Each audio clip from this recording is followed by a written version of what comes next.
The next installment of my book club is well overdue, and I do know that it is still a very loose term to call it a book club when it is just me reading the books that I want to no set limit and then talking about them. But you know, it's the internet, everyone is allowed their own space to do whatever they want within reason.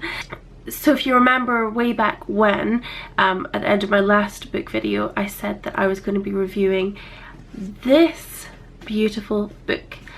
This is The Beautiful and Damned by F. Scott Fitzgerald, and it is in the beautiful Penguin Classics Art Deco collection.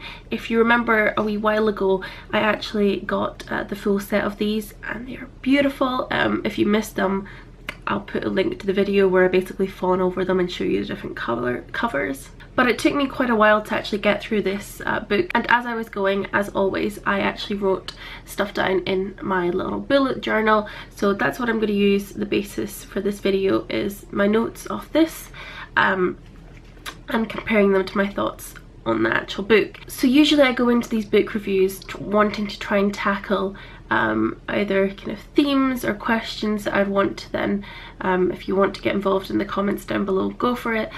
However, I've not really done that this time, mainly because I think F. Scott Fitzgerald's works are so analysed and reviewed already. I'm not sure what I could bring to it by doing it in that sort of formal, structured way. But I think as I go through my notes, you'll see that they're kind of loose themes. They're more just my thoughts on the book, my thoughts on the format of the book, and then also the characterization and sort of character aspect. So it's not a sort of thematical analysis by any sort. I'm not an expert. I read primarily for pleasure, and when I read with my academic hat on, it is about fun things like terrorism and political violence, which is what my degree is right now. It's not, you know, the jazz age. So please get involved on these loose themes down below in the comment section.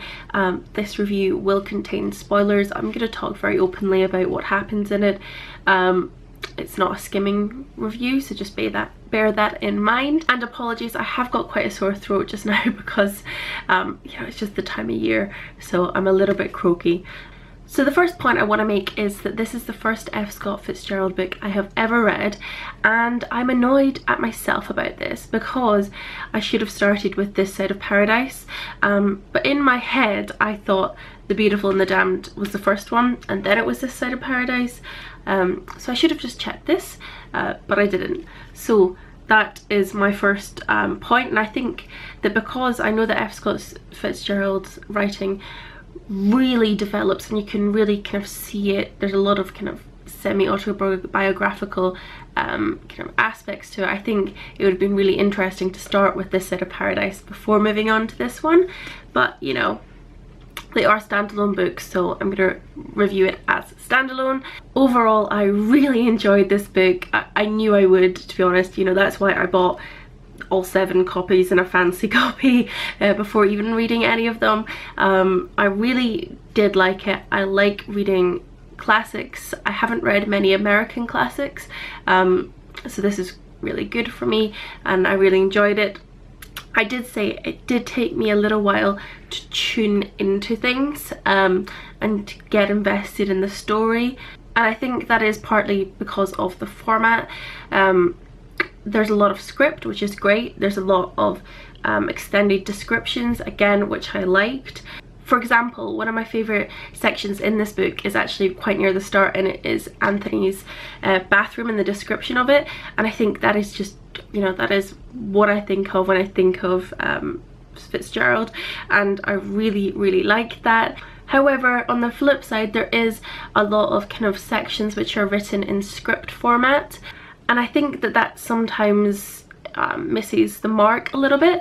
Let me see if I can find you one of the sections just to let you see what it's like. So it is literally written by a script. You know, it's Anthony interested. The demon lover. Oh, women wailing. No, not a bad bit. Not bad at all. Don't you think? Murray, rather good. What time did you say? Anthony, 7. Murray, his eyes narrowing not unpleasantly, but to express a faint disapproval. Drove me crazy the other day. Anthony, how?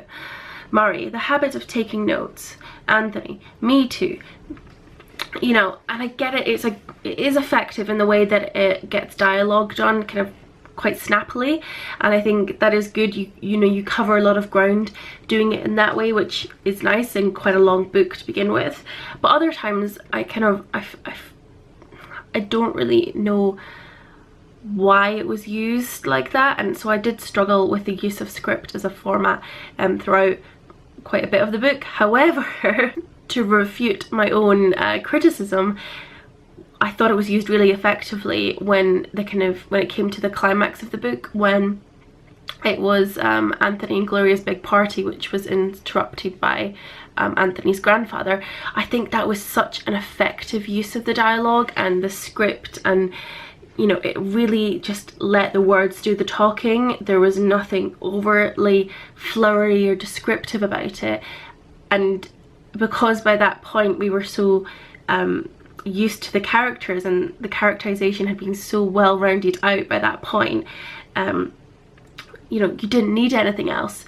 You know, I was really able to hear their words in my head and, you know, how I thought they were saying it, and really kind of have that empathy with the characters, which, to be honest, I didn't get for a lot of the other script parts. It was, you know, it was more just as a way to skim through the dialogue. You were like, boom, boom, boom, boom, boom, next page, boom, boom, boom, boom, boom. So I don't think it worked all the time, but I think it really did work when it was at the climax of the book. On that point on characterization, I just really felt like I knew these characters. They were characterized so well, which is quite interesting considering they are very much exaggerated and almost, they're absurd characters, but I think they are grounded very much in recognizable human emotions. I think Gloria and the descriptions and the building of Gloria was just done so well. You know, I think because a lot of that is based on Zelda, Scott Fitzgerald's real wife, and actually, on a side note, I have been enjoying the Amazon Prime series of Z is for Zelda. It feels weird to say that because I think it should be Z is for Zelda in my British accent, but I think it's Z is for Zelda. So knowing a little bit more about Gloria, I can really map some of the situations that happen to them, but some of the characteristics into Gloria, and I think she's just so well written.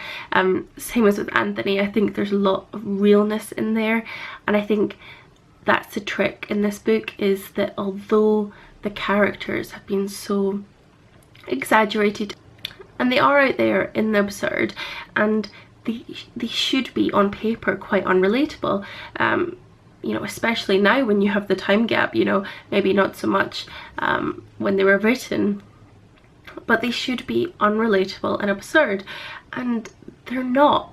They're fleshed out really well. There's a core group of characters that I think have just been really well written, and it is that characterization that I think pulls up you know, the loose kind of format that I think doesn't work all the time, but also lets it shine in times where it really, really works. As a whole, I did really like the descriptions used in the book. I think it gave a real snapshot of the times. Like I said, you know, the descriptive nature of the passage around Anthony's bathroom is fantastic, and how it was used again later on in the book was great. However, I think you can tell that Scott Fitzgerald hasn't quite reached maturity in this book. I think it's a little bit too long for what it is.